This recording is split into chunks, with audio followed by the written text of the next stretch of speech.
Welcome to the Tech Egg. Don't get scrambled. Enjoy the video. In this video, I will explain how to use Coinbase stop limit orders.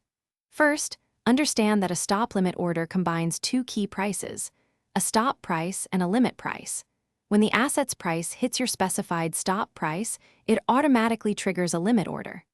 This powerful tool helps you manage potential losses and lock in gains without constant monitoring, providing more control over your trades. To set up a stop limit order on Coinbase, begin by navigating to the Advanced Trading interface. Select the cryptocurrency you want to trade, then choose the stop limit order type. You'll need to input two crucial values: your stop price, which triggers the order, and your limit price, which is the maximum or minimum execution price. Finally, specify the exact amount of crypto you wish to buy or sell.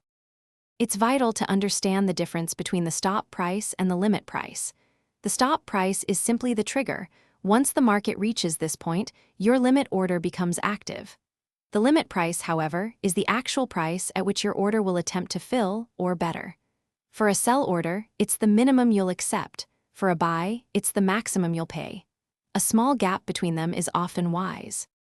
When using stop limit orders, always consider market conditions. In highly volatile markets, a wide gap between your stop and limit price can increase the chance of your order filling. Remember, there's no guarantee of execution, especially if the market moves too quickly past your limit price. Always monitor your active orders and start with smaller amounts to gain confidence before committing to larger trades. Thanks for watching. Consider subscribing if I helped unscramble your problems.